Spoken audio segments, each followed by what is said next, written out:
दारूप्रेमींना जिल्हाधिकाऱ्यांनी चांगला झटका दिला असून या दारूप्रेमींसाठी काही महत्त्वपूर्ण निर्देश लागू करण्यात आले। सोलापुरातील मद्यप्रेमींसाठी एक बातमी समोर आली आहे।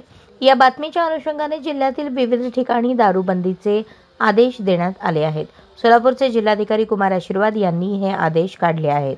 आषाढी एकादशी पंढरपूर यात्रा 2025 निमित्त पंढरपूर शहर व परिसरात सार्वजनिक शांतता राखणे आवश्यक असल्याने महाराष्ट्र दारूबंदी अधिनियमातील कलम 142 अन्वये प्रदान करण्यात आलेल्या अधिकारान्वये जिल्हाधिकारी कुमार आशीर्वाद यांनी मद्य विक्री, ताडी विक्री दुकाने बंद ठेवण्याचे आदेश दिले आहेत।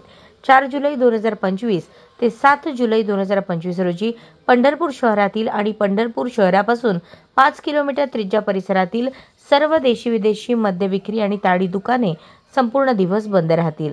9 जुलै 2025 आणि 10 जुलै 2025 रोजी पंढरपूर शहरातील आणि पंढरपूर शहरापासून 5 किलोमीटर त्रिज्या परिसरातील सर्व देशी विदेशी मद्य विक्री ताडी दुकाने सायंकाळी 5 वाजल्यापासून बंद राहतील।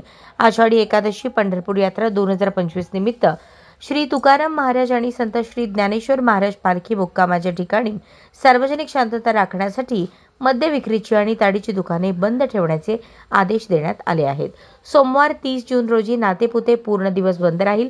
मंगळवार 1 जुलै माळशिरस अकलूज पूर्ण दिवस बंद राहील।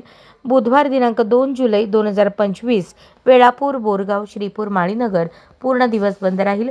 गुरुवार 3 जुलै रोजी भेंडी शेगाव पिराची कुरोली पूर्ण दिवस बंद राहील। शुक्रवार 4 जुलै रोजी वाखरी पूर्ण दिवस बंद राहील। या आदेशाचे उल्लंघन करणाऱ्यांविरुद्ध कायदेशीर कारवाई करण्यात येईल असे आदेश जिल्हाधिकारी कुमार आशीर्वाद यांनी दिले आहेत।